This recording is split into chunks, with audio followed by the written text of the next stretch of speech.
Welcome to the Co-Creative Sessions, your access point for knowledge and expertise from artists, creatives, changemakers, designers, entrepreneurs, and community enthusiasts in the South Coast and beyond. It's just these little fleeting moments, which with photography, that's what we do. We stop time. Welcoming the viewer into what we do is just so important. How can you look at the different facets of your creative work? And now, the Co-Creative Sessions. Thank you for joining us for the latest entry in the Co-Creative Sessions. I'm Scott Bishop, and I'll be moderating tonight's session. Cedric Douglas is an artist, designer, muralist, and social interventionist.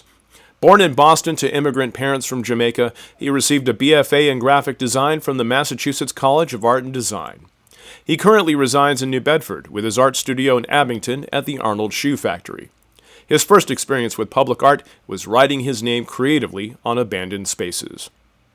In 2014, Cedric and his partner Julia Roth founded the Uptruck, a mobile art lab designed to engage underserved communities.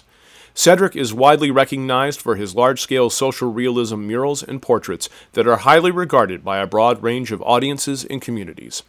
His large-scale murals can be found in locations ranging from New Bedford to Port-au-Prince, Haiti. Cedric's most recent public art project, Street Memorials, takes a hard look at racial injustice and its deadly impact on the Black community, while the People's Memorial Project requires that we rethink the future of memorials and monuments in the United States. Cedric's commitment to the arts is exemplified by his volunteer work. He presently sits on the board and is an active member of multiple Boston-based art organizations, including the advisory boards for Celebrity Series and Mass Creative. And now, here's Cedric. Yeah, I'm excited to share with you guys. So my name is Cedric Douglas. VICE stands for Visually Intercepting Society's Emotion, one image at a time, one project at a time. People always ask me what my name stands for. With my art practice, I'm a full-time artist. It's the intersection between murals, public speaking, community engagement, education, design, gallery art, social intervention and activisms. As an artist, I'm able to collaborate with a wide range of audience, from like nonprofit to for-profit, to even like personal individuals. So I'm able to collaborate with a lot of different organizations and still do work that I want to do. My family immigrated from Jamaica, and I think that's a very important part of my story. And they moved to Roxbury in Boston. And the way I grew up, I was a very curious kid, and I come from 13 uncles and aunts. So growing up, I had a pretty big family, and it's like having multiple brothers and sisters, as if you get stuck with something, and being lucky that some of those people happen to be artists. So I have two artists in my family, and my family very supports artists. And living in Roxbury and then moving to Quincy was really difficult to me because I grew up in a predominantly Black community, and I moved to Quincy, it was a predominantly white community and Asian community at the time, which was very different for me and how I grew up. And I had to learn a lot through the experiences, me and my brother. As a kid, I used to play the saxophone. I ran track. I played football. And I was always the only Black kid on the team. And I played basketball, only Black kid on the team, as you can see in the photo. And I always kind of was an outsider, and I was always trying to find my way to fit in. And I also had ADHD and I had dyslexia, which I didn't even know when I moved to Quincy. And I struggled in school, and I was a very quiet kid, and I was always trying to find myself. And graffiti, art was one of those things that kind of helped me and inspired me to have a voice.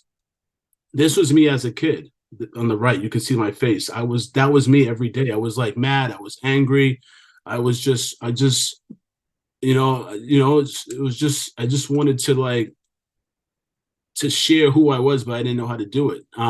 This is my Uncle Barrington, who is a professor at Mass College of Art and Design, who's an amazing illustrator and comic book artist. He's one of my biggest inspirations. And my uncle, who's on the right, his name is Danny Edwards. He unfortunately passed away, but he was one of my biggest inspirations. We were the same age. As I said, coming from a big Jamaican family, my grandmother had kids late in life, and my uncle was the same age. This is some of Danny's work. So imagine a young kid playing basketball and watching someone able to draw what they saw. That was amazing to me. And I wanted to be able to do that. As Danny got old, he got into doing graffiti. And as a graffiti writer, like this was something that was different. So this is some of Danny's earlier work.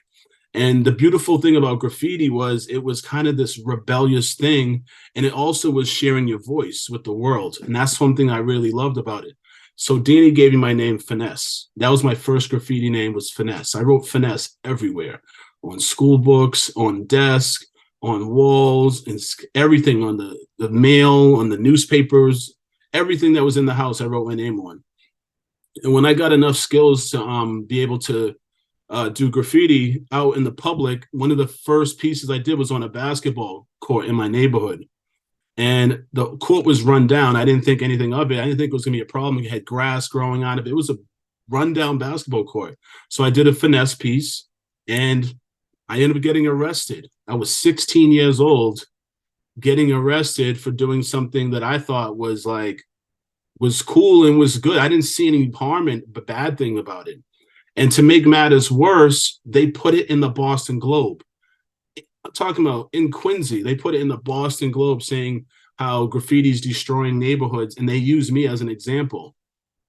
One interesting that happened from that is the basketball court that I did my graffiti piece on was then they put a brand new hoop there, like a brand new basketball was put there because they're like, all this graffiti is destroying, we got to put something new so they don't write on it. Was something I want to go back to later. So after getting arrested, I had to slow down doing graffiti. I tried to do it in a way where it wasn't going to get me caught, but I studied. This is one of the magazines I studied. It's called Subway Art. And then this piece was in there called Stop the Bomb. And Stop the Bomb was done by Lee, who's a very well-known graffiti writer from New York. And Lee did this piece. And this is the first time I saw graffiti as not just your name. It was a social message. So this is about the Cold War between United States and Russia. And this was put on a train in New York City that everyone could see. And in my head, I was trying to be like, wow, someone did this on a train and it went through all these business people, all these families, everyone got to see it. And it's a message. And it showed me how powerful graffiti really was, not just writing my name. It was powerful in different ways. So after getting arrested, I still stayed creative. I used to break dance back in the 90s. A lot of people that know me, they know me as a b-boy because that's one of the things I did probably just as equal as graffiti. This is an old clip from me in my room. I used to get down a little bit. I used to always record myself. And if you look in the back, I had turntables. I was recording, like collecting records. I was really, really embracing hip hop culture and living in Quincy and trying to keep a hold on to that after living in Roxbury and being around my uncles and stuff who used to give me cassettes and stuff. And I still try to stay connected. And that was kind of the thing. So so I started doing pieces, focused on my graffiti, but doing it in ways where it wasn't just putting in ways where I wouldn't get arrested. And I met a friend of mine from high school. His name is George Restrepo. He was going to college and he was studying graphic design. And graphic design is very similar to graffiti, he tried to explain to me. Graphic design is letters, and it's just like graffiti, and you got to think of a background, you got to think of a color. And I started thinking about, oh, wow, I can see the connection. And after that, and, years went by, I went through community college and I went to school in Savannah College of Art and Design. And I went to school for graphic design based off of, not 100% based off that conversation with my friend George. But, it was part of the piece that kind of inspired me. So I went to Mass College of Art. And I had this professor. This is a second person. I mentioned my uncle Danny. This is another person that changed my life. Chaz Mulan Davies. He's an international poster designer from Zimbabwe. And I Googled Chaz and he showed us his work the first day of class. And his work was amazing. Like he changed the world with his graphic. And he taught us graphic design isn't just about designing websites and working for a company. You can do stuff to change the world. And this connected with what Lee was doing with graffiti and what my uncle teaching me graffiti was if you can see, coming together in my mind of, wow, I can use graffiti, I could do this, like, and just trying to, as a young person, trying to figure it out. This is some of Chaz's work, very powerful. If you Google Chaz Moulin, I'm sure you'll get 15 pages of his work, you know. So this is a piece I did in college. So I started thinking my design, I wanted to have meaning, the stuff I did in college. I didn't want it to just be, you know, just something that looks pretty and cute and like a website that, oh, it looks so smooth and nice. I wanted to be something that I was talking about the things that I was dealing with. So at the time I was living in Mattapan when I was in college, and a lot of my friends were from like, that I met were from different parts all over. But then some of the kids in college were from like Wellesley, you know, and they're like proud of their communities. Like, we need to be proud of our communities in the same way. And like, at the time there was a lot of gun violence and I wanted to speak out against it. And these are the poster series that I did for college as a design student.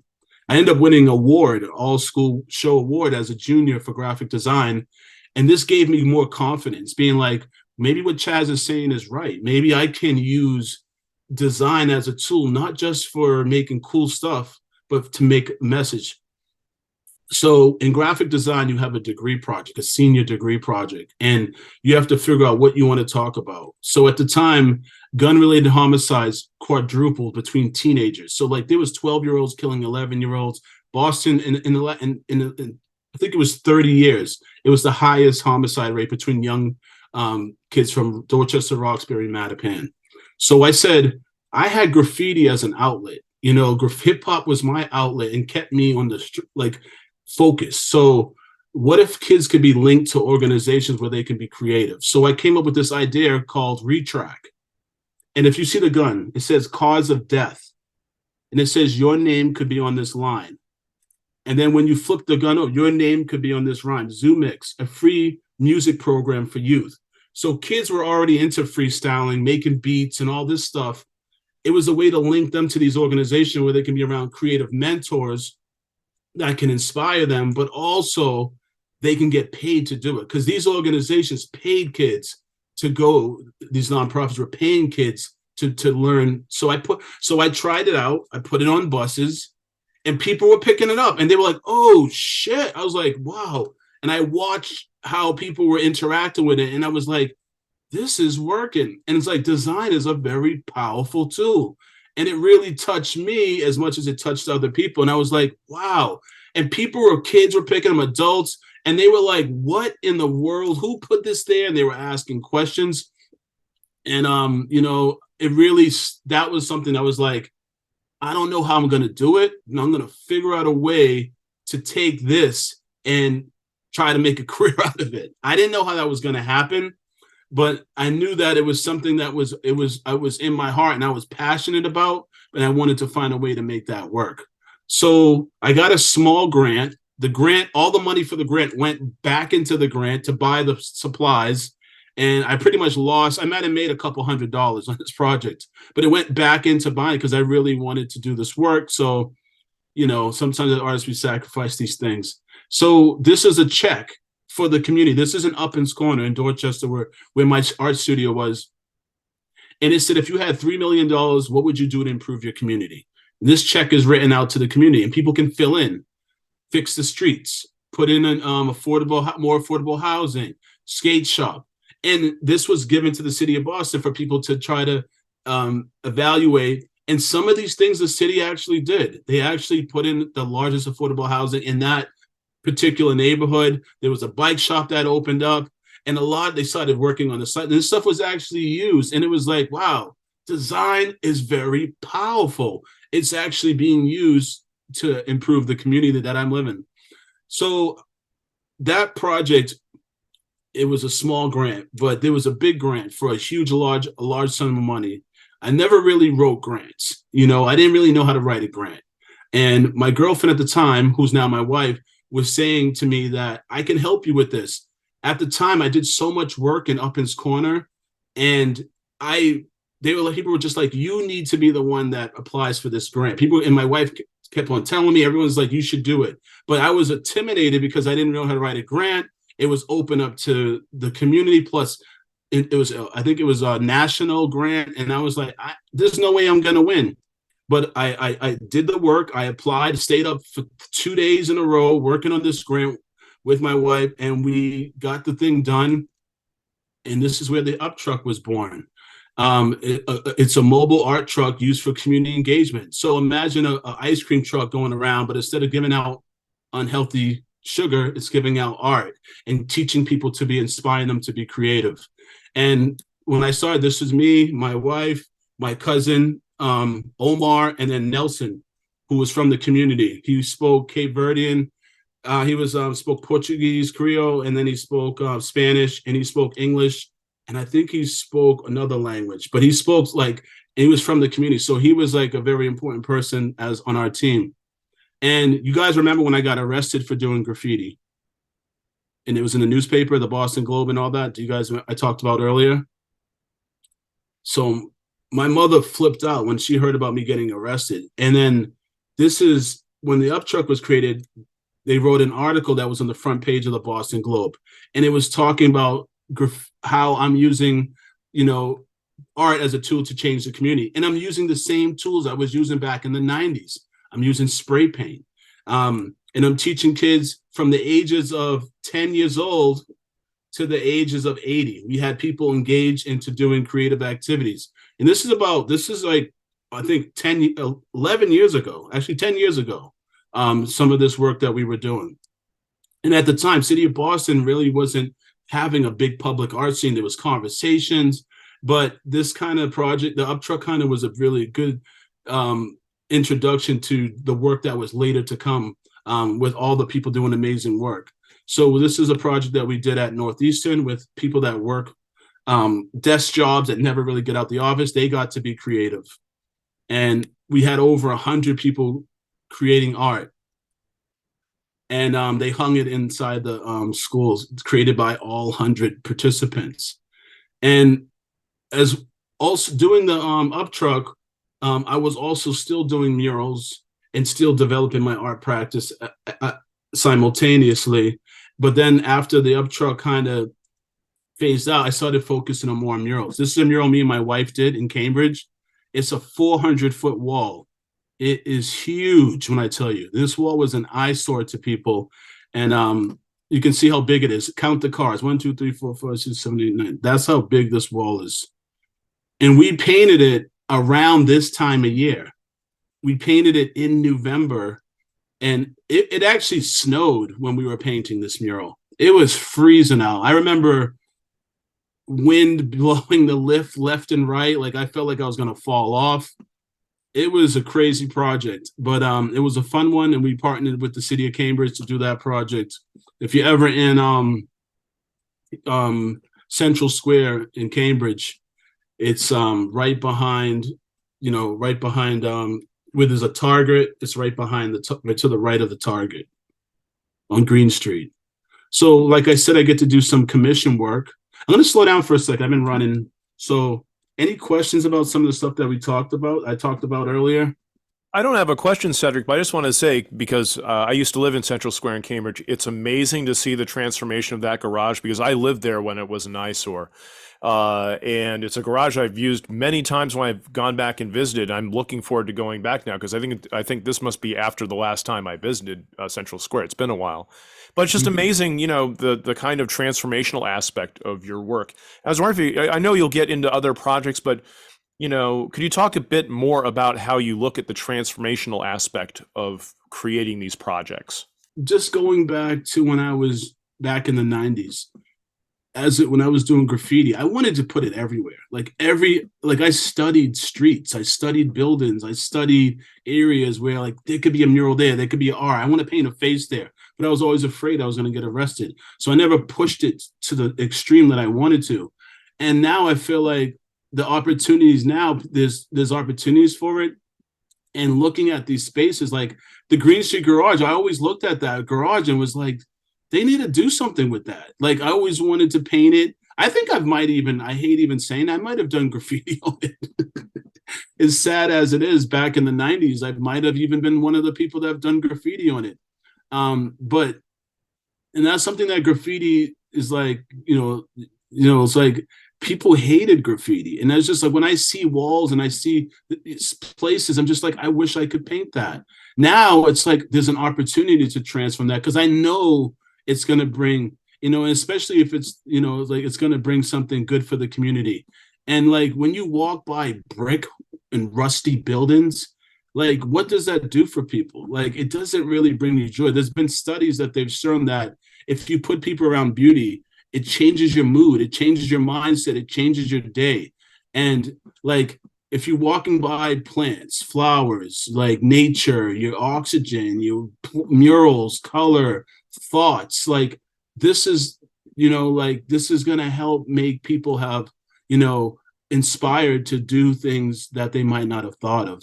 And, I have friends that live in Bogota, in Colombia, and out of the trip advisory, the number one thing on the trip advisory is a mural tour that my friend was a part of. He was telling me about, and I looked it up. The trip advisory doing street art tours of murals and art.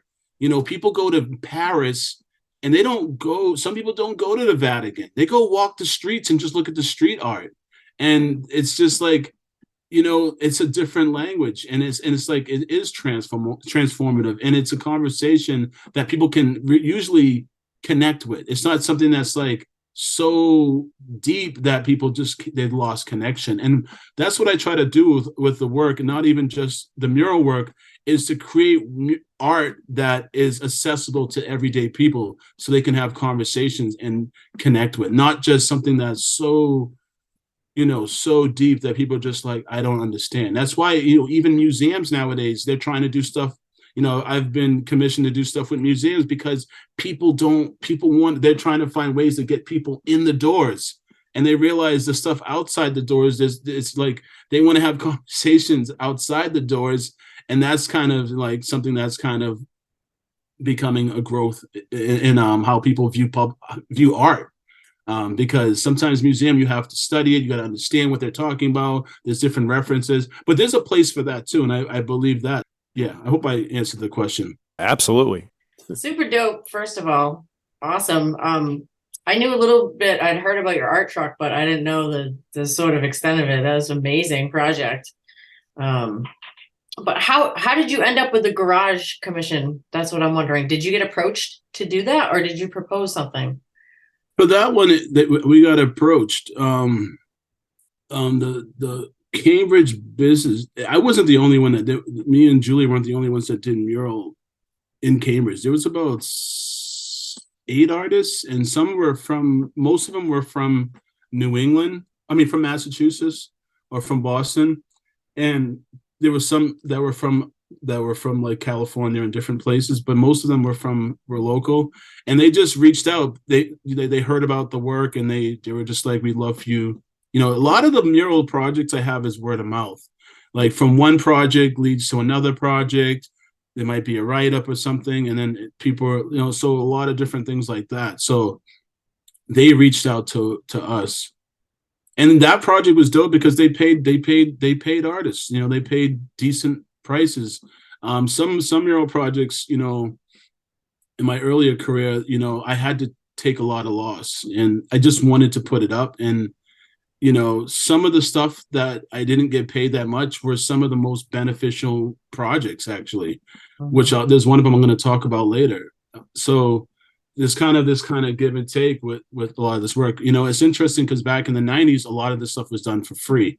I was dying to do it for free, but they didn't like it then. Now it's like they're dying to have you do it and pay you a lot of money. So it's like it's interesting being older and seeing how much it was demonized, like art on walls. Like there's always been murals. Murals been before I even existed, but like contemporary murals with spray paint on a wall, it was worse than being like something sacrilegious. It was like so bad. They hated it. They hated graffiti. They hated everything about it. And it was like, so now people, but to answer your question, yes, that was, they reached out, all word of mouth. Most of my projects are word of mouth.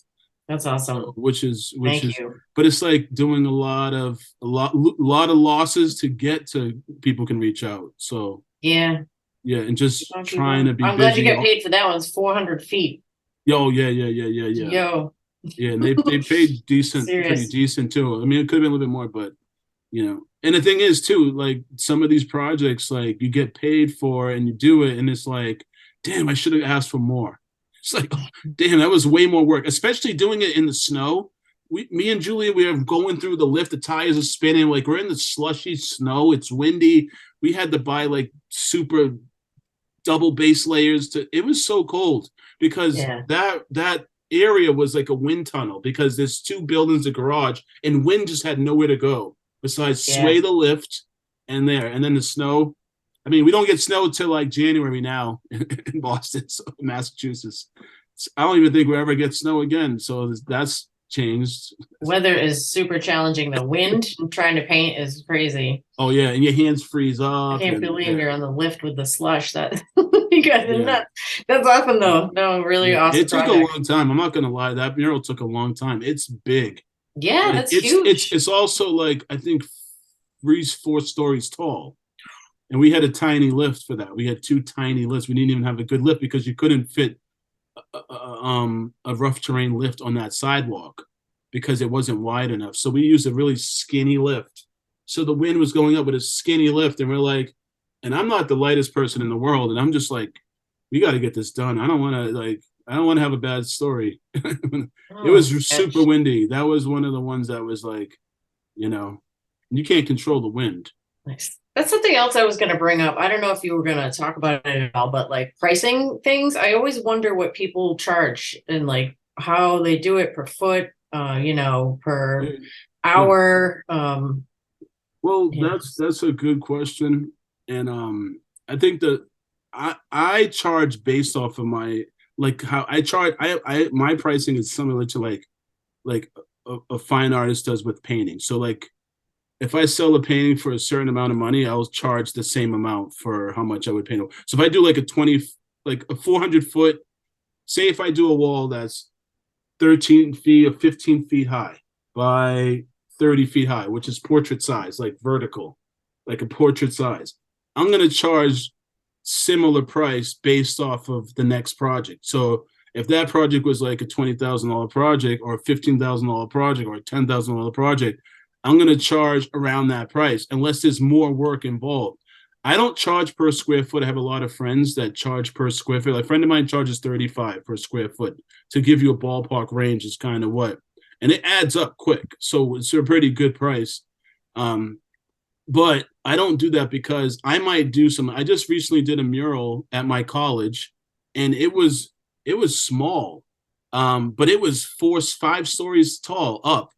But it was a small space. But it was a lot of work because with spray paint, because I do photorealism, like doing an eye with spray paint is really challenging. If I did a big eye, it's easier. So a smaller eye. So if it's by square foot, I could do something that's like 6 feet tall portrait by 5 foot wide. And it's like a lot of detail because it's harder to do details with spray paint small. So I don't really do square footage, because sometimes there's a lot of detail in something small, which is more challenging as a person working with aerosol.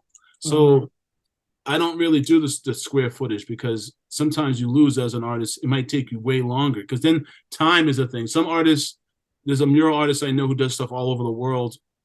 He's an older, he's probably like he might be in his 70s now or late 60s, but he charges by how long. He told me, we did a long call. He charges by how long he thinks the project's going to take him because he paints so much. So he's like, this is going to take me 10 days and this is how many hours I'm going to work to dedicate to it. He knows how much hours he's going to put into it and how much it's going to take. So he'll go, I get paid $100 an hour. So then he does 10 hours per day for that week. Then he does it that way, or he charges $500 an hour or whatever he charges. So that's kind of how he does it. He does it by hourly, how long it's going to take him. Some people do square footage. And then some people, how I do is based off like kind of like a painting, like that's a $10,000 wall. This one's going to take me around the same time. The design's going to look similar. That's another $10,000 wall. If it's bigger than that, but I try to charge per story, like too, like if it's 1 story, that might be like 15, or that might be 10, or that might be 7. You know what I mean? So 2 stories will be 14. 3-story as you go up, because it gets more challenging to paint that high, and it's bigger. So, and then the width is different. So there's a lot of ways to do it, Cool. Okay. But That's you need to helpful. get paid Thank because you. it's always more work than you think. So, and you always got to factor in little things too. Like if you have to commute, like one thing, because a lot of my products are all over, they might be out of the state. One of the things I started doing since I moved to New Bedford is I have to put on hotel fee in my thing. I have to, because I'm not driving back and forth and killing, it's crazy. Okay. So I put that in my budget now. I've been doing that a lot, is putting a hotel fee. I was in Waltham, and I ended up staying at a couple different hotels, but that was factored in how much I charged. But before, sometimes, actually, when I did New Bedford, you guys factored that in too, when we did the wall for Superflat. Mm-hmm. But all my products now, all of them I have to do hotel factored in. So you got to get all that stuff. You don't want to be, when you're done with a mural, be like, I'm happy with this wall, but I lost a lot of money. It's the worst feeling. It's the worst feeling, being like, I put so much into that, and damn, I feel like I did, Yeah, gotcha. Okay, thank you. That's helpful. I appreciate it. I'm going to jump back in, and then we'll jump back on questions. I think I'll stop kind of after the New Bedford. So another cool thing is getting commission work from clients, this is one by Pepsi. And the cool thing about some of these projects, no matter if it's nonprofit or a big company like Pepsi, I'm able to, and I'm really happy to say this, most projects I'm able to do work that I feel is meaningful. It isn't like I'm doing a thing for Pepsi and they having me paint something that I don't agree with, it's some garbage. I get to it's under the lens of me as an artist. So this is a project I did with Life Water, and it was about showing your art experience as an artist. How did you become an artist? And we partnered with this organization in Mattapan. And how I became an artist was through graffiti. And I threw in some of my uncle's names part of this, and different elements that kind of inspired me. But mainly graffiti was my first kind of teacher. And then the birds kind of representative of Jamaican culture. It's like a hummingbird, but it's kind of mixed between two different birds. And then they recorded this, and this was shared with Life Water. So this is the final piece. And that one was a really short timeline for that project, but it was a fun project to do. And it was me and 3 other artists from the New England area. But for this project, the interesting thing is they heard about the Up Truck, and they knew that we engaged community. But the one thing is that the kids really liked seeing us paint, but they didn't really get it. Some kids were into basketball. They didn't really care about art. They came out and looked at it. There was really a big disconnect. And I noticed that. And we had a conversation. They paid to tow the Up Truck there. And we did an activation at the spot where kids got to add different things that they like. So we created stencils. Me and my wife, we created stencils that people like. I had my friend come and freestyle. And then we had kids grabbing the mic, and we had music playing. We created an experience. A lot of the projects we do, they're not just I don't like just creating a mural, because you see a mural, it's, oh, that's dope, and then you keep it moving. It's very passive. I want to interact with people and create an experience so they can be touched by what the work we're trying to do. So by the end of this, the kids really got what we were trying to do. And then they did this. So my friend that went to college with, Destiny, and we did all these shirts with the kids. It was awesome. This was a really fun project.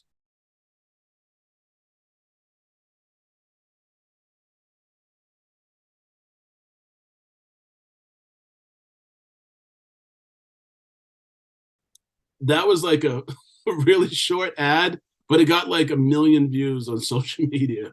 But it was to promote Life Water, because they're really about art. And I love that with Life Water. Life Water is definitely about using art and to promote, that's something that's healthy, like water. It's distilled water. It's not fully but it's healthy. It's something healthy to promote with young people that I can be a part of, that's telling my story. So I'm really appreciative of that project, and to be able to do that work.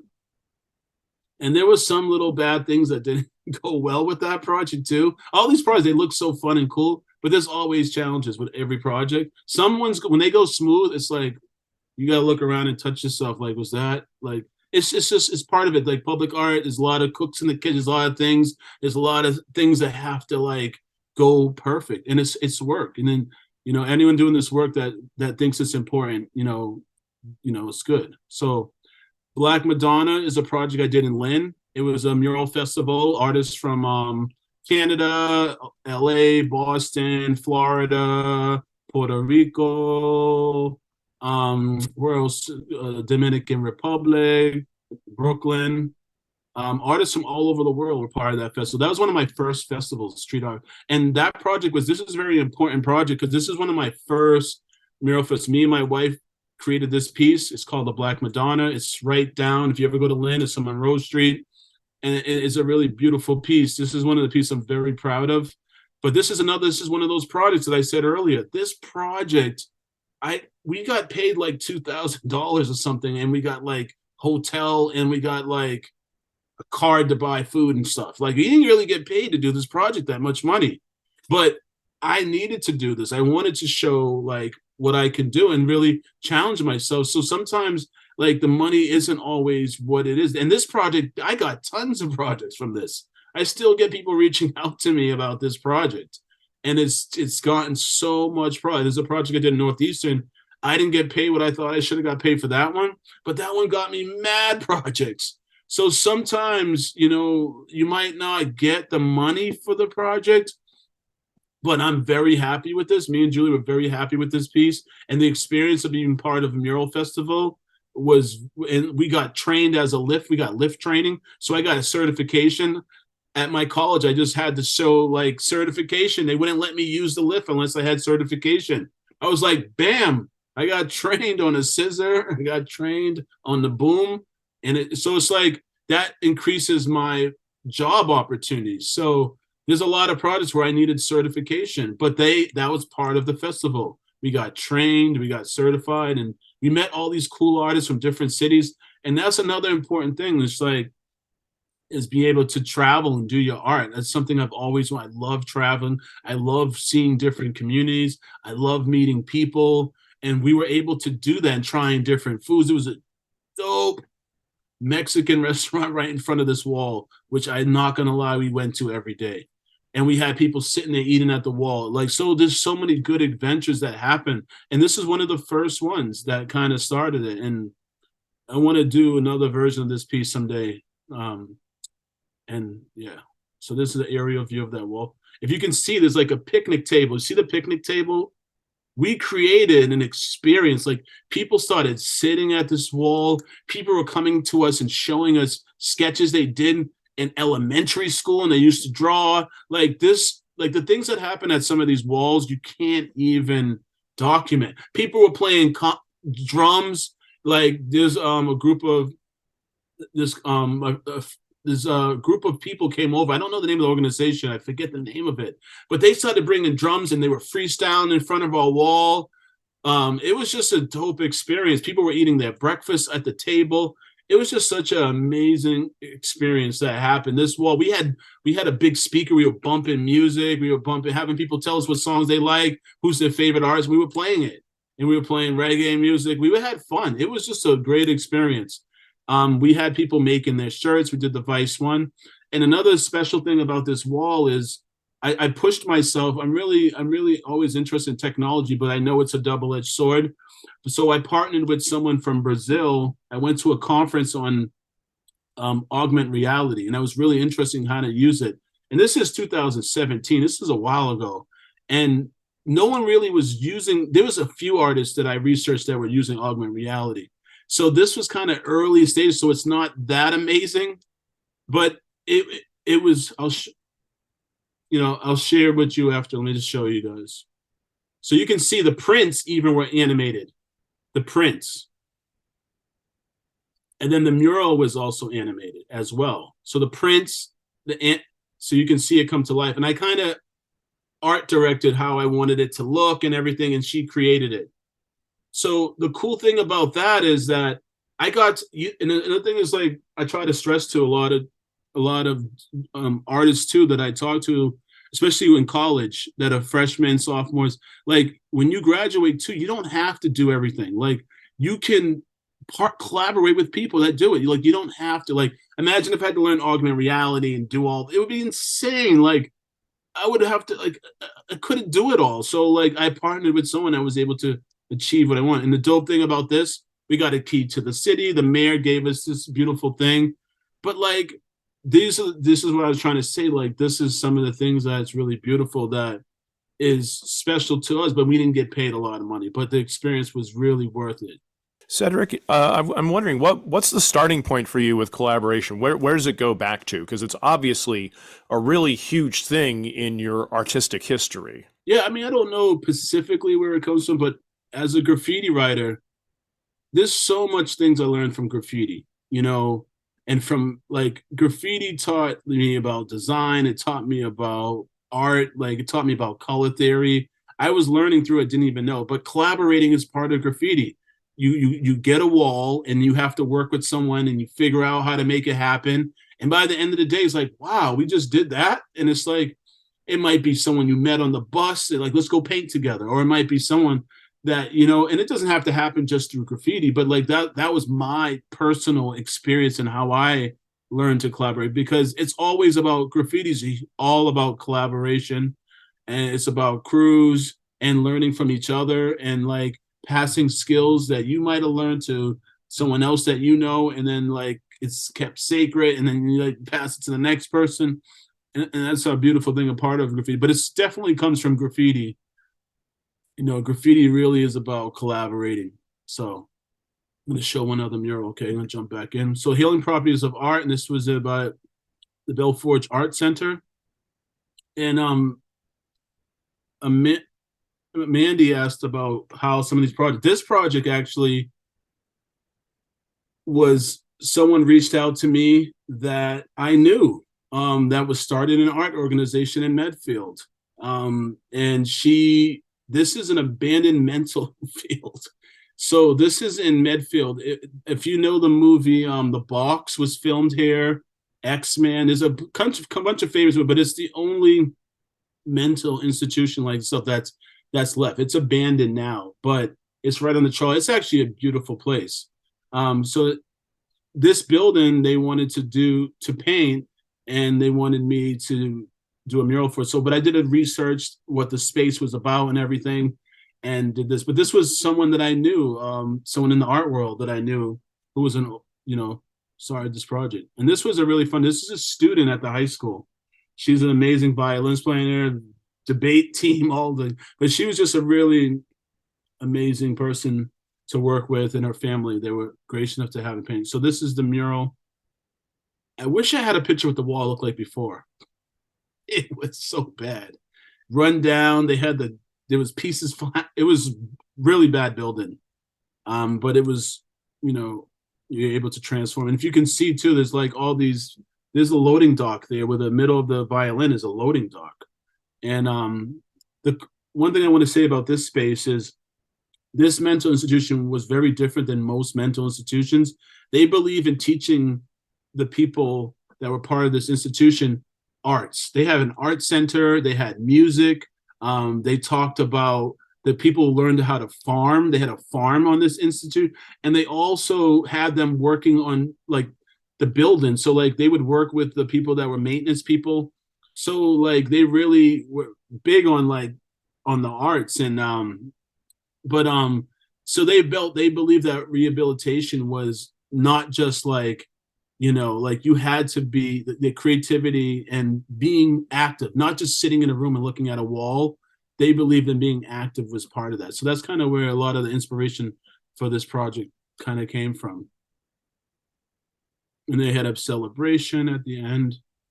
And they actually, it was really sweet. They had kids playing right in front of the wall. So this is the project in New Bedford that I did.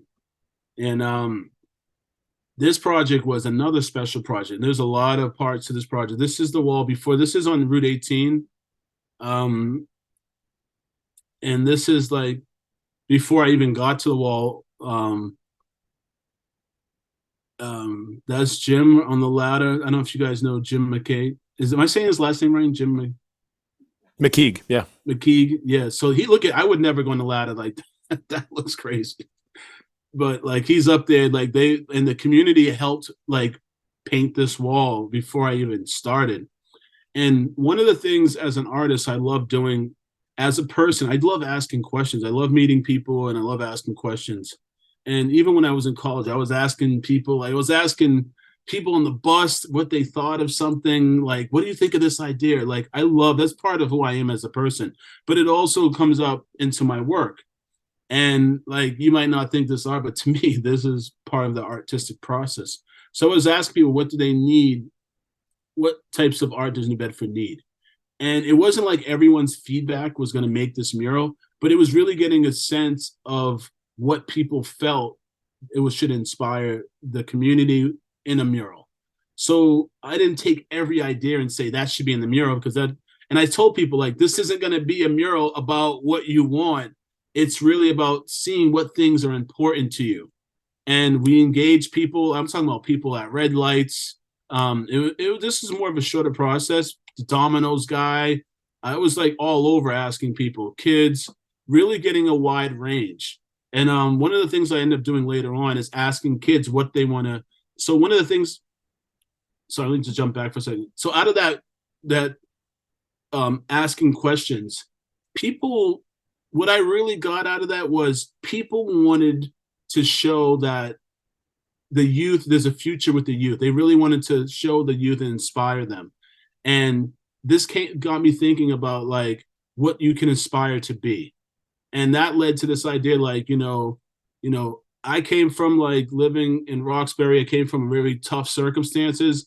And like people, Ben Rose is a housing authority. And like, there's a lot of like struggle to get to where you want in life. So, but there's also ability to get to where you want in life as well. So that was kind of the inspirations. Like, so we actually had people that came out of the Ben Rose Housing Authority that have gone on to do different things in life that they wanted to do, and they can inspire to be that. So these are some of the questions I ask people. What do you want to be when you grow up? Princess? That's doable. A what? Easter Bunny? Nice. A doctor and a teacher. Get down with the journey. A baseball player. When I grow up, I would like to be an undercover FBI agent because I feel like there's always a solution to everything. A chicken. A what? A chicken? And this is something we did later on in the process.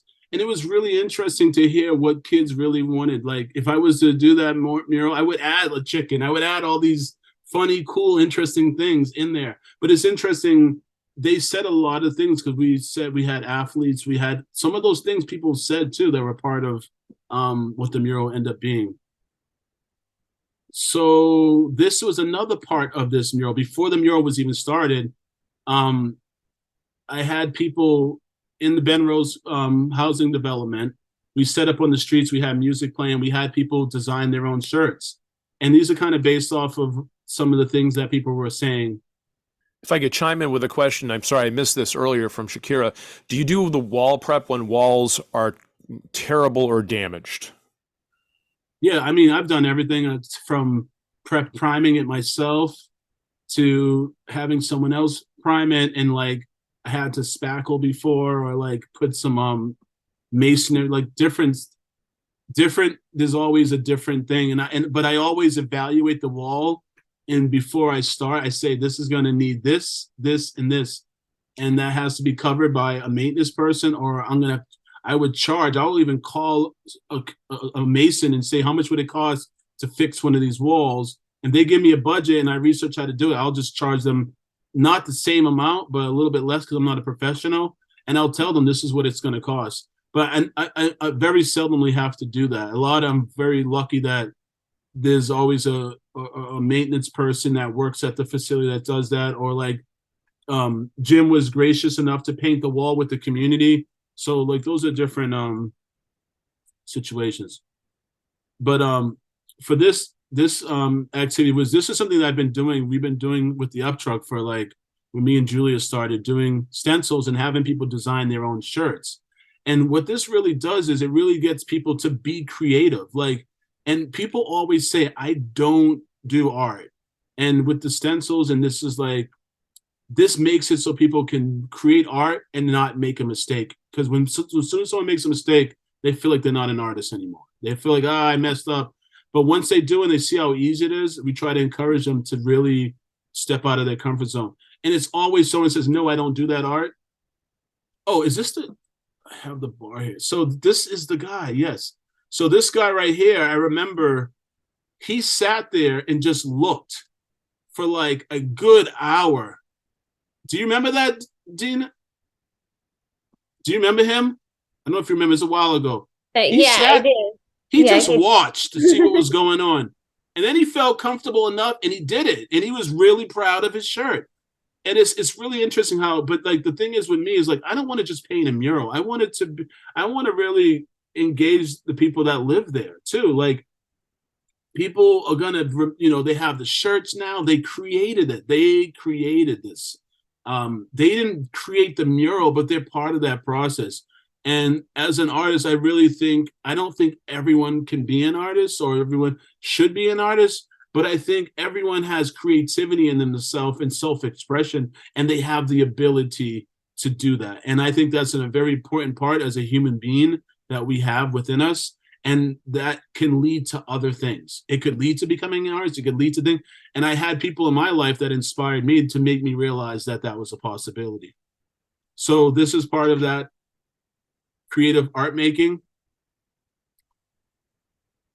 And then you could see what they created. Cedric, what I also love about the shirts is they don't have to be perfect in order to be beautiful and cool. Like in a way, some degree of error or mistake creeps in, and it's part of the character of the piece. It's not a mistake anymore. Exactly. And I'm glad you said that and that's a big part of like about art is like happy accidents. Like these mistakes lead, and that's the beauty thing with spray paint and stenciling. It's supposed to not be perfect. And it's funny that you say that because some people want it to be perfect. Like this overspray. I'm like, that's part of it. That's what stencil. This overspray is part of the visual aesthetic of what stenciling does.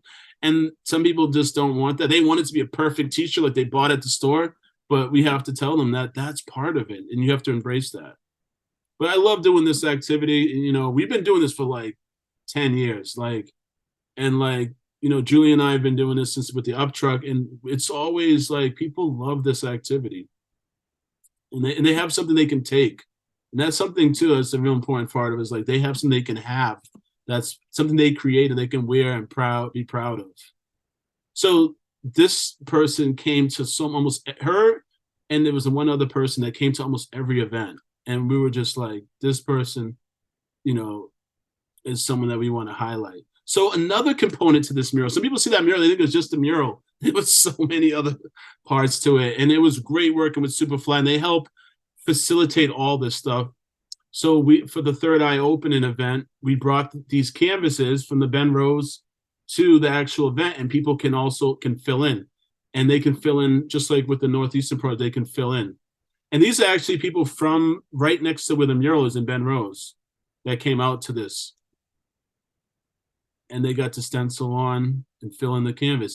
This is Esperanza, who was part of the Housing Authority. She worked with them. She really was really quiet, and she really like opened up at this event. And it was really awesome to see her making her marks. And this is what it looked like when we removed the tape. I do this I've done this like at least 40, 50 times, this project, me and Julia are. And people love this project. It's really, we found a way to kind of like, get people to experience. We always have people sign their names. So if you look inside there's all these names. So, because back to graffiti, it's about being, authors of your art, like being the creators. What I love about that is you've done this project 40 or 50 times, but it's also always different. Like it's different words, it's always a different result. And I love the fact that you have a basic template that people can participate in, but you're going to get a different result every time. And it's always going to be really cool. Yeah, when we first did this, we just hung a canvas on the side of the up truck. And this is like randomly on a Saturday with music playing in Dorchester, like just, and we didn't know how it was going to go. And people just filled out. And it was actually, that was really beautiful too, because we had little kids. We had this one guy who was like, had to have been 80 years old. And he's just like, this is, he was Cape Verdean. And he said something in the guy that works with us said, no, he's saying he used to draw. And he ended up drawing mad good. And we're like, what? You're sitting there looking at the thing. It's crazy because people look at it and they're just sitting there like, you don't know what they're thinking. And then he ended up drawing amazing. And I'm just like, what? We just had a regular canvas and people just free.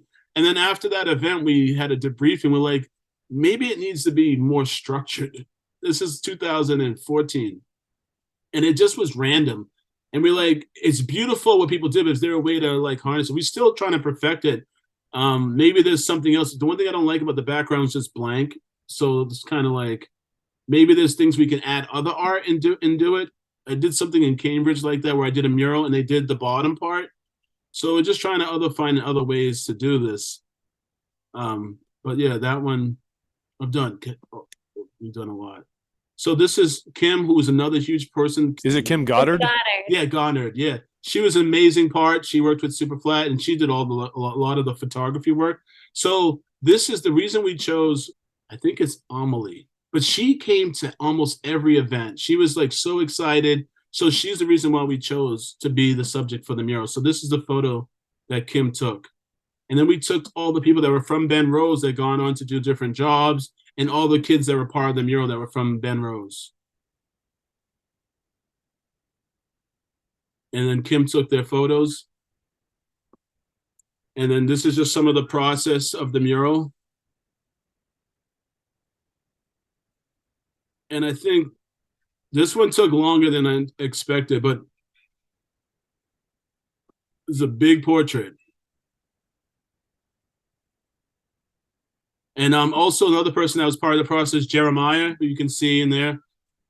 Jeremiah Hernandez, right? His last name's Hernandez. Yeah. He was a huge part with Dana. And Alex was another person. He's another local artist who was a huge part of helping out. And Brian Tillett. Yeah, Brian, he was a huge help part of the project. I definitely want to shout out all the people that helped. So this is when she found out and she was going to be in the mural. You could see how excited she was. Like, look at her face. She was so excited. And it's so dope that, like, she's from Ben Rose. Like, she lives in the community, like, in that building. And, like, maybe earlier she said she wants to become a teacher and a doctor. Like, I'm hoping, like, you know, I hope, like, I mean, art can only do so much, but hopefully, like, this mural inspires her, she thinks about what she said and what this project is about, or all the other people from that community, because, you know, I really, you know, want people to, like, from this to take away, like, you can inspire to be what you want, no matter, like, you know, whatever your life circumstances, because, you know, a lot of us have done that. So she was very inspiring. And also I got to learn about New Bedford. Like, Dina and Jeremiah, they took me to different places to go and told me what places to go get food. You know, like, I was hitting up spots, getting food, and I really got to learn about New Bedford. I've been coming to New Bedford since the 90s, since Third Eye. You know, my boys used to paint every year. I was living in Savannah. When I came back, I would paint. But Third Eye was a very special thing, because Third Eye, when Third Eye was happening back in the 90s, it was the biggest thing for hip hop festivals that I think in New England. Like, Boston wasn't even doing stuff like that. So Third Eye was a huge part. I seen KRS-One at Third Eye. I met Grandmaster Caz at a Third Eye event. I met who else did I meet? I met Curtis Blow, like, legends. Like, they were bringing so many different people here, like, and like, it was a huge part. So I always had a connection with New Bedford. And my friend Percy was coming here. He did a big mural at one of the high schools. So I've been always coming to New Bedford, and I knew a little bit about it, but I really got to really learn about New Bedford while I was here for that week. and this is different people from the community, from the Benrose. So we were talking about, let's have the kids paint all this. They helped roll out the wall, but then it just kind of happened naturally. Like later on, once they saw the face going up and stuff, and it was a little difficult because some of the kids were like, I want to be on the wall. They're like, and that's a tough part when you pick someone, because it's like, yo, like you're selecting someone, and it's like, and with kids, it's tough because like they want it. I want to be, I want, you know, it's you can't always have everybody be, you know, a part of it in that way. So that was really, it was tough for me because I want. So this is the final project, which a lot of you guys know. And then we took a picture with some of the people from the community. And then she was so happy. Like, she was so touched by this. She was at every event. She like, you know, there's Jeremiah. And there's someone sent me this picture. It's a beautiful picture of her, like, kind of looking up. So, like, yeah, it was, and this is some of the team. Actually, this is the team that I worked with, besides Jim. But there's a lot of other people on the back end that helped, which I found out later that were part of making this happen with the funding and with Margot and all. There's a whole bunch of like things that I found out later that was part of. A lot of people have helped make this happen. So, and then unfortunately I had to go out the country for a mural project, so I wasn't able to go. So the museum was another person that was part of it. I think her name was Jamie.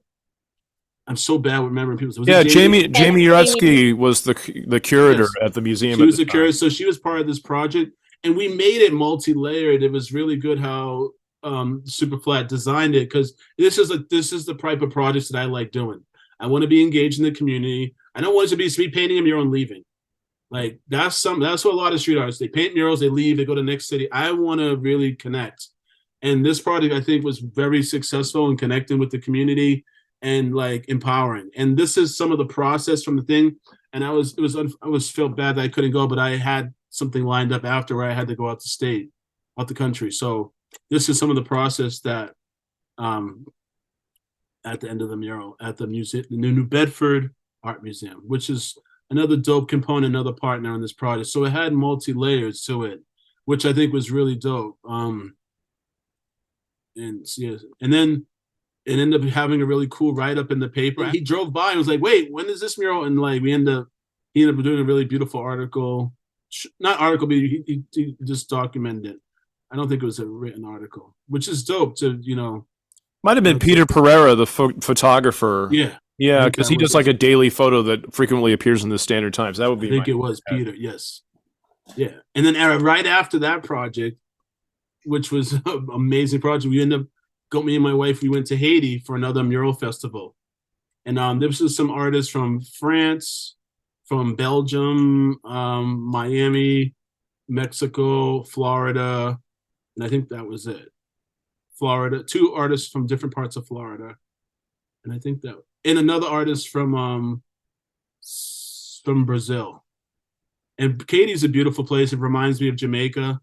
When we went there, we had this amazing, this is one of like the craziest projects that unexpected. So we were just like going to Haiti to paint. We were so excited. I was talking with the organizers for months, social media. We're going back and forth, trying to get everything set up.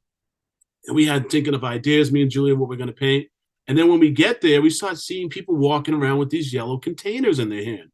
And we're like, what is that? Is that like water? What is that? No, people like, that's gasoline. There's petrol. And look at these motorcycles with all these yellow containers. We're like, what in the world is going on? Yellow containers. And then we found out this is the line for the gas station.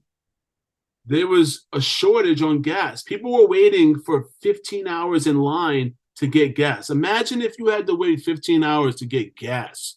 Like, there was like some corruption that happened with the president and a deal they made with Venezuela that ended up being like a shortage on gasoline. And gasoline isn't not just for vehicles. Some stores run on gasoline, motors and engines, and like it's a huge part of what our daily lives are, not just here.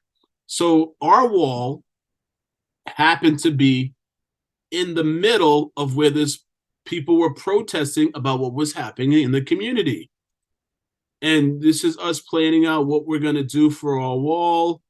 And this is everyone from the neighborhood. Like, it was so dope. There was so much love. The community was like, helped us.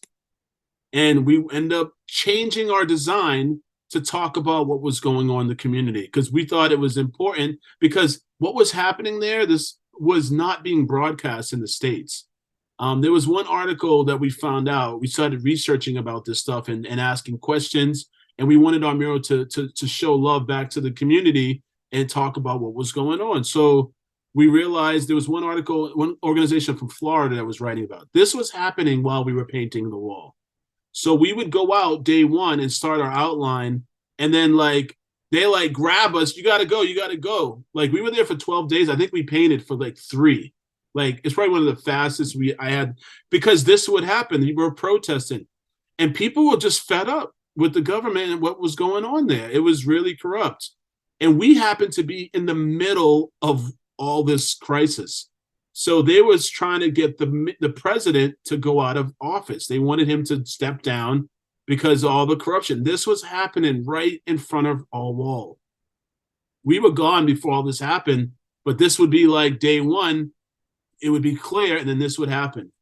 People were protesting, and it's like, and it's so, there's such hardworking community in Haiti, and it's like, it's sad how the government is like, and Jamaica has issues too, and that's where my family's from. We just like, it's just really sad how, like, and Haiti's a beautiful place, and it's like people work mad hard. Like, people, there was people selling stuff, like vendors, like it was just everyone's doing something to make money, working to do something.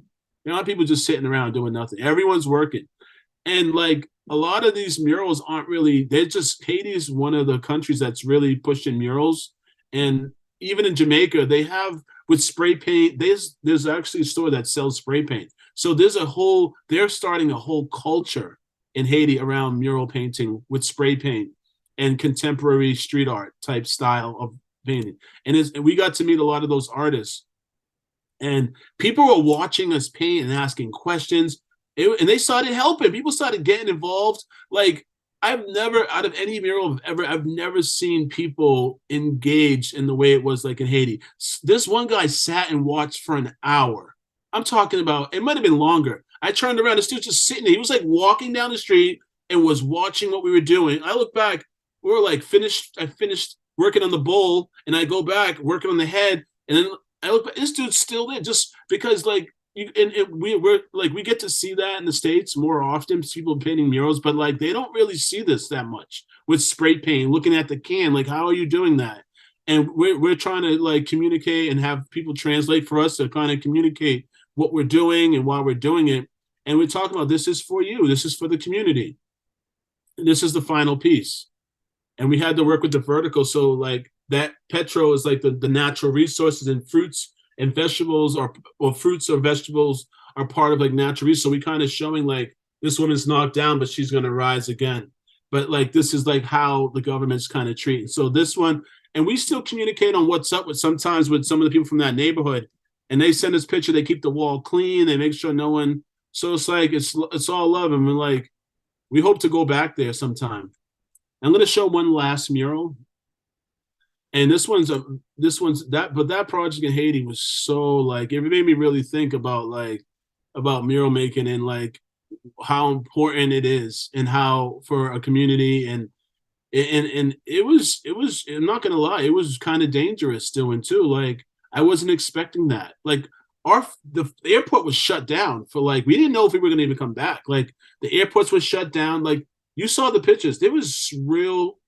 I'm not talking about like 20 people or a couple thousand people. I'm talking about everyone's protesting, because it affects everyone. Like, not having gas, it would be like that in the States. If there was gas prices where like you had to wait in line, imagine that in the US. You had to wait almost a day. They had to have people waiting in line.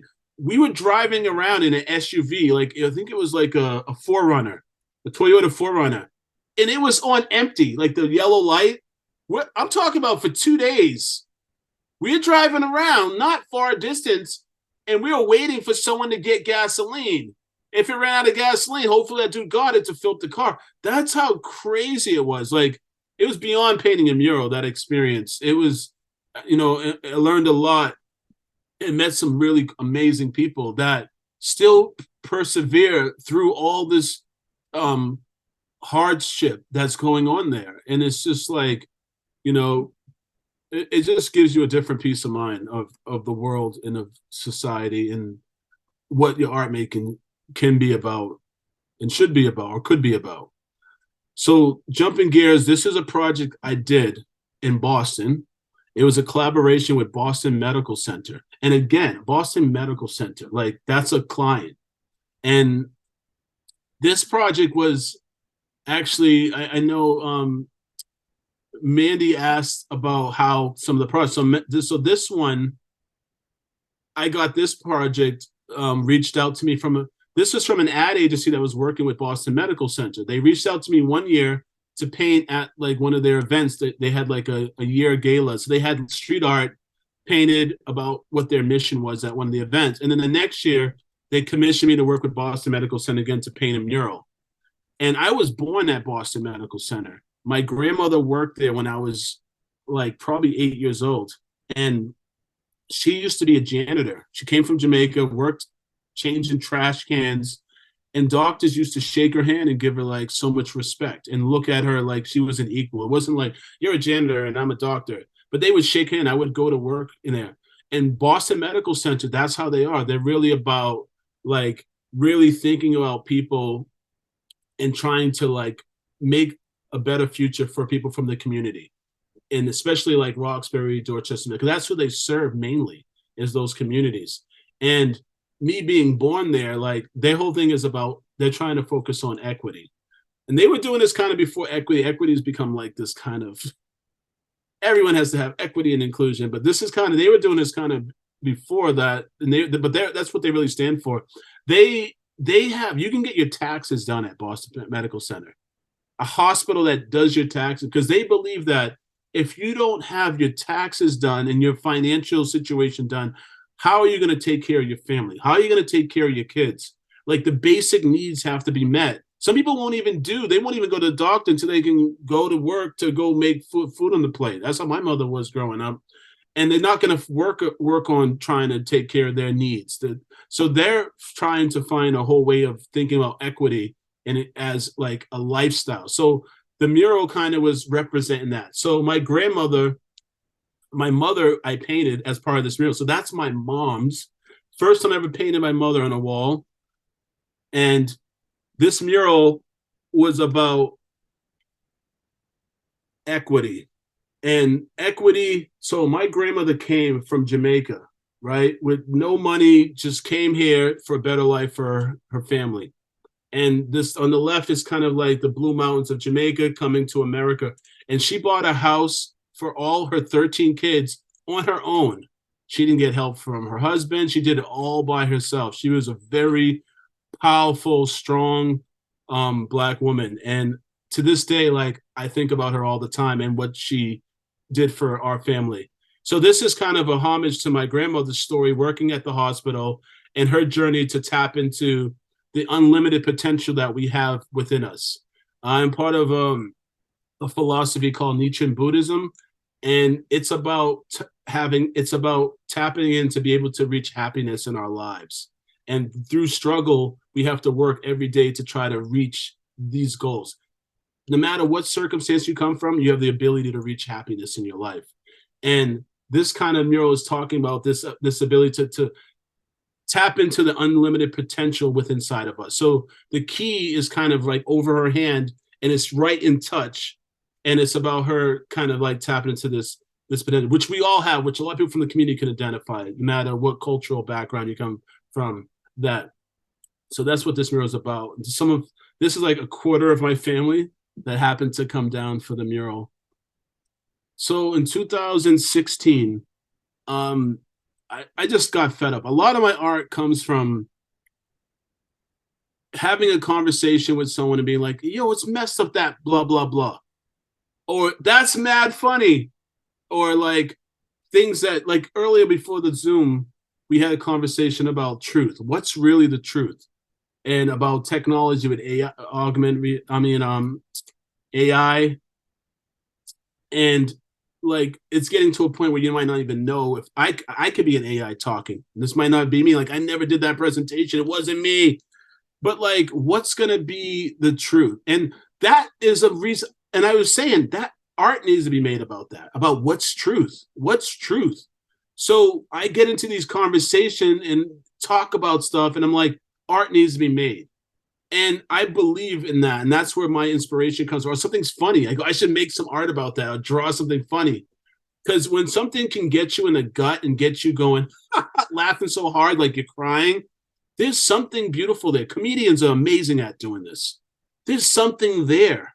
If something's going to get you so mad, you want to just like yell, like this sucks, or get you upset, there's art to be made there. So during 2016, I was just getting sick of hearing about another Black person being killed by police. People, oh, no. And it was just like, and some of the stuff was like, dude didn't even do anything.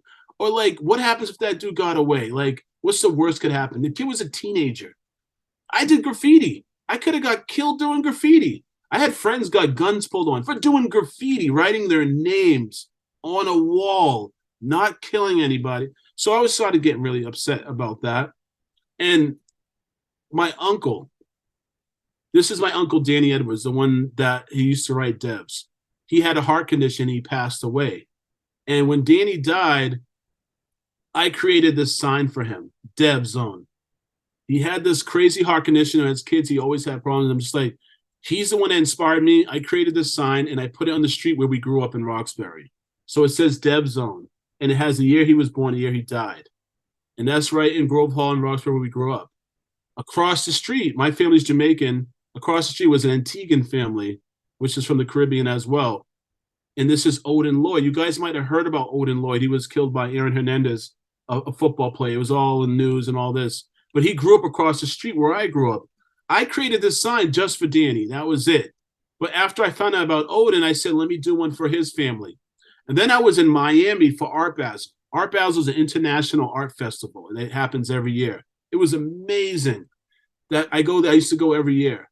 Then this young kid who was like 20 years old gets ran over and killed by police. He died, had a baby on the way. He was 20 years old. And then this is he used to write Dems, and graffiti writers did murals for him. And I put this sign at the site where he was killed I think it was a year and a half later, to mark where he was. And I'm not saying, just just letting people know that this person. So a few years after that, there was a person, a lot of people don't even know this happened in Boston. There was a guy by the name of Terrence Coleman. Terrence Coleman he was bipolar and schizophrenia. He suffered from. The police, they called the ambulance for him to go to the mental institution. The police came in the ambulance and he was killed right in this hallway where that stairway is. And that was really, I couldn't even believe it, because I have a cousin who suffers from schizophrenia, and he has a lot of challenges. And I was just like, the police said that he went to grab a knife. The mother said he didn't. But in any case, I was just like, wow, like there has to be a better way if someone has mental issues to deal with that situation. So I installed this sign at the site where he was killed. This is still up to this day in South Boston. And this is actually probably the only illegal kind of street art that I do. And I think I justify it because I think it's for a good reason. And this has been there since 2018 at the site where he was killed. This is another person who was killed in Rosendale. And I installed a sign for him right where he was killed at the exact site. They're like grave markers. No one goes to graveyards. So it's letting people know. In the South End, too, is like this is the South End of Boston. This is a very kind of affluent area. Like doctors and lawyers live here and stuff. But they got to remember that this person died right in their community. And at the time, no one was talking about this stuff. The news didn't even want to cover it. So this is my way of being mad about something and be able to use my art and my skills as a designer to have conversations about it. So I'm going to show two more parts of this project. So this is called Tools of Protest. So this is a way that people can protest where I don't have to be the ones doing it. They can do it. So if you guys remember my college project with the caution tape, I've been using that for a long time. But this part of the project, this was done in 2017. And this was for Raheem, who was killed right here in Rosendale. So his family used the caution tape in an organization called Mass Lives Against Police Brutality. They're about helping the families of victims and getting justice for them. And they used this to protest.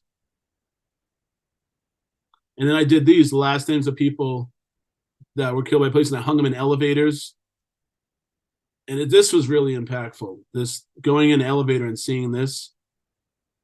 And then I had people, again, like I said earlier, question asking is a huge part of my creative process. Imagine someone goes up to you on the street and asks you, when is it okay to shoot someone? Like, how would you reply to that? And it's getting people to have some type of sympathy to the people that were killed. And I didn't say what this project was about. You know, at the time, there was a school shooting. There was a Black man that was killed unarmed, killed by police. And people didn't, they just answered it how they would answer it. And it was interesting, the answers. So this is another project. I had the research. I started doing research in 2018. And I worked with Emerson College. They helped give me funding. A lot of these projects, like, I had to get funding to do. Like, I can't afford to buy. This is 400 red roses we bought for this project. And asking people, if you, Eric Gardner is one of more than 1,000 Black people who was killed by police in the last 3 years. This rose represents Eric Gardner's life. And we passed these out, and I worked with the organization. It's a female-run art in, I think, theater organization at Emerson, and we passed out these red roses with the tags. And like I said, at the time, 2018, there was little talk about this, and I really wanted people to get this rose and to be able to read the message on it. And if you notice, all these things like the street signs, the caution tape, roses, this is all part of the street environment. And as a graffiti writer and seeing the street environment, so this is called street memorial projects. So roses, people pass out roses at red lights. They sell them at red lights. Street signs are part of the everyday environment, visual vernacular of our street environment. These are just everyday things. The caution tape, someone dies, the caution tape is put up. This language is part of the everyday environment of our society every day. We see these things. And it's something that people can, because like I said earlier in the conversation, is that I try to make art that is accessible to everyone, because as a designer, you're trying to convey a message.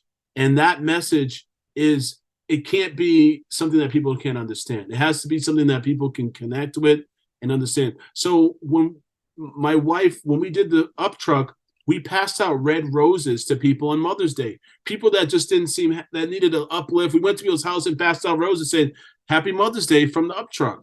And then I was thinking, what if these roses, it's a beautiful thing, had a message on it? Because a rose is like a living thing that dies. Just like these individuals died. They lived and they died.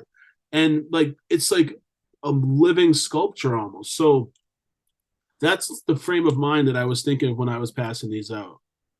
We passed them out, 400 red roses in the middle of the rain all over Boston. And people said they saw them in different areas in Cambridge.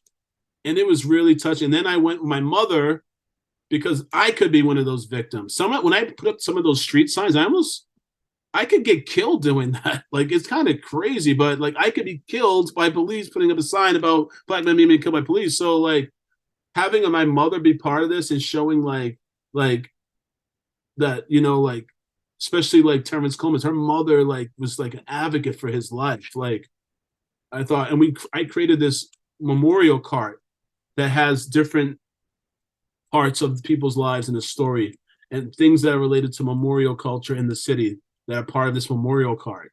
So this is an extension of that project that people, and this really touched me. We were bawling, like, we really touched a lot of people with this project. It was so powerful.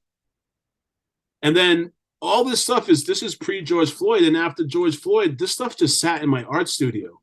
And we all know what happened. And then me and my wife, we passed them out the day after George Floyd. We were at almost every protest. We were like, and we were passing them out, sending them to different parts. So people were reaching out to us, and we were just sending them out to people. This is an organization by kids that we gave this to use in Revere. This was in Boston. This is the day after George Floyd's death.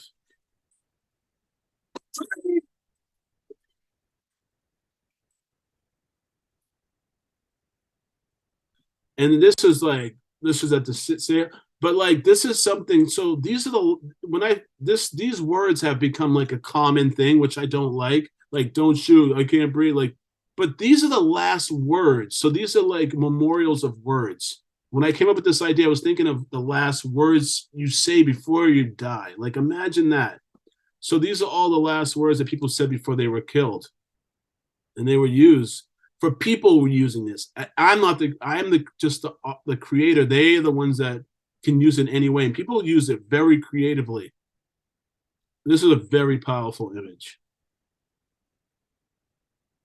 And I'm just going to show you some quick gallery stuff, and then I'm going to wrap it up. My last project, recent project. So this is at the school in Boston. What town was this? This is at Weston. I was invited to do a residency, and this stuff, none of this work, I don't even sell this work. This is all educational, and I've been taking the work that I do in the public space and trying to find ways to show it in a private space, like a gallery or a museum. That's something I've been really working on in the last 5 years. And this is one of the most successful versions of that and display of that. So the cart's in there. I added these tambourines. These tambourines right here, this is the Charleston shooting. These are all the members that were killed in church. So they were all shot. And the tambourine, I painted these on tambourine because when I was a kid in church, like, we used to use a tambourine. We used to draw on them. And it's like a tool of, like, it has sound, but like, these people their lives were silent. So it's kind of like this weird kind of metaphor. And it's a tool if you can't sing in the church. If people know, like Baptist church, you play the tambourine. These are the street signs. So now you see in the gallery setting some of these works of art that were done in the public. And this is a painting that was added to that. And this is a real rope that connects both paintings together. And then this is another portrait that I added to the collection. And then this is people can cut these tapes and use them at the exhibitions so they can actually take that and use it. And then this is the Rose Memorial, where people can see. And then these are the individual roses. And then there's a book in loving memory of, and people can write things that they feel that's connected to the exhibition. It's like the guest book, but it works as kind of people that lost ones that they love, or just they can kind of connect to that. And these are the amazing people that helped bring me there to that exhibition. And it's great because the kids, we can have really good conversation with the youth, because the high school students were like, they were trying to find ways to talk about this in high school. This was, I think, 2 years ago. And there was like, kids didn't really know, the teachers didn't really know how to facilitate. So this exhibition and some of the workshops that I did were part of this was a good way to have conversation. And this is the last project I'm going to share with you. After George Floyd passed away, I didn't really focus on public service announcement by doing that. I didn't really, and that work was really hard because I had to research 400 people that were killed by police that were Black. And there was 11-year-old that was shot. There was like 13-year-old. I'm just thinking, like, how can you kill a 13-year-old? Like, I just, it was hurt. It was like really hard. So I needed to step away from that work. And I said, I don't want to talk about all the bad stuff. And I didn't think there was a need to talk about it, because after George Floyd, there was a worldwide conversation. And there was a lot of things that did change from that and policies that were created. So I really wanted to focus on uplifting things, positive things that were happening in the Black community. And at the time, they were kicking down all these monuments. There was a protest, all the monuments. And I'm like, they're going to tear these monuments. In the north end of Boston, they knocked down the Christopher Columbus. Are you guys familiar with that?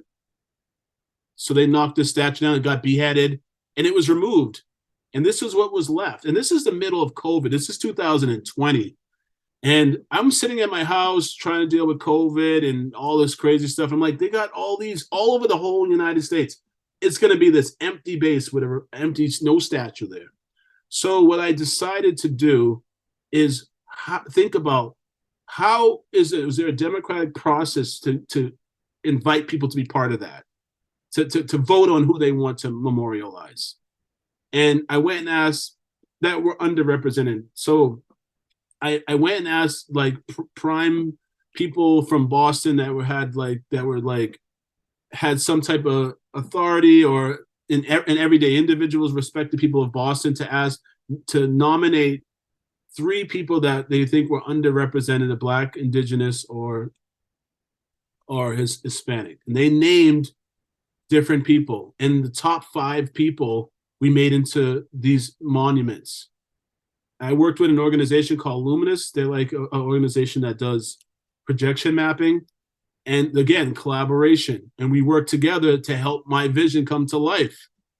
And that's the dopest thing. So this is Elma Lewis, who's a huge champion of the arts. And we did this right at the site, kind of guerrilla style. We didn't get permission. We later did stuff that we got commissioned to do this, but we did this just we wanted to talk about it.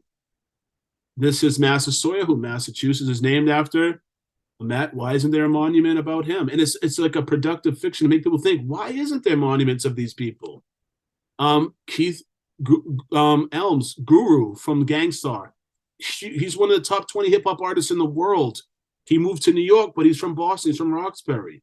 He's from like less than a mile from where I grew up. And he's one of the top musicians. Imagine if there was a monument of him. Crispus Adams, the person that helps the revolutionist side, who's half indigenous. I think he's Massasoit, and he's African American, his mother and his father. So, and then Sandra Diaz. So, and then this is Mel King. So these are the monuments that we create. Mel King recently died. He loved this project. I don't know if you guys know Mel King. He's a huge, amazing person for Boston. And thank you, guys. I think one thing that struck me over the course of the presentation is that in pretty much every project, there's like a public participation piece. Like even if people aren't like helping you paint something, then they're giving you some kind of feedback, or they're active in some other way. Mm-hmm. And I just think that's so incredibly powerful, because it really centers your work as community oriented, because you actively engage with the community, you invite their feedback and participation. And that participatory element is just really, it's just really powerful. We see it here in New Bedford with the work you've done, but to see it the way you've done it elsewhere is just really amazing. Thank you. And I think a lot of it is because of, and I told you as a kid, like I talked to my mother and my stepfather and people that know me as a kid are like, they're kind of shocked that the work I do, my brother too, because I used to be a quiet kid. I didn't like talking to people. You saw my face. I was like that every day. And there's something that changed with graffiti that made me be like, yo, this is something I have that no one can, like, this is me. And I had to put it out in the public space for everyone to see. And I think that confidence and knew that I had something to offer the world changed me. And I think, and I like talking to people now. I like talking to strangers. I have conversations. If I see someone on the bus reading a book I read, I'll say, you like that book? Some people are like, oh, I don't want to ask them. I don't want to intrude. But I don't do that. I just talk. I have a big mouth. And I'm not the younger person I was. I've changed. And I think it's important to have conversation, because then you see commonality between each other. And I think that's the key, is finding commonality between each other. And the more you talk to people you don't know, the more you go, whoa, I like that. You like that? Wow. And if we did that more as a society, I think it would be a better place just on that. Like, you don't always get along. Some of those conversations don't always, I disagree with everything you say. But like, I think having that start is very important. And I think that part of my personality comes into my art. And I didn't know that at the time, but late now I realize, oh, that's where that comes from. I ask people questions. So it's not a surprise that it comes up in the art. And it's like, And when I talk to a lot of the high school students and college students, I tell them, think about a lot of times trying to find their own identity through their art. I'm like, always like, do what you do. And I mean that as like, if you like skateboarding, find ways, if that's something, because when, as artists, we do other things too. Like, I like fishing. I do that. I don't do it enough, but I like fishing. I love playing chess. You know, I love talking to people. I like a lot of different things, but I bring that into my art. So like I tell kids, if you're a skateboarder, find ways to bring that energy and the energy of skateboarding and that, because there's a power to that.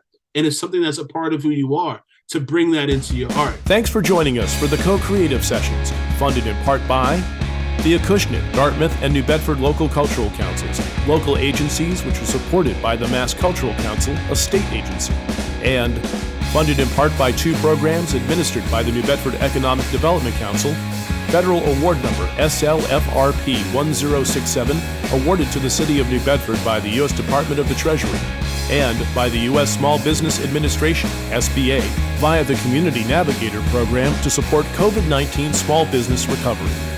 Stay tuned for upcoming sessions and view previous sessions in the series by visiting the Co-Creative Center's events page at cocreativενv.org. We look forward to seeing you at the next Co-Creative Session.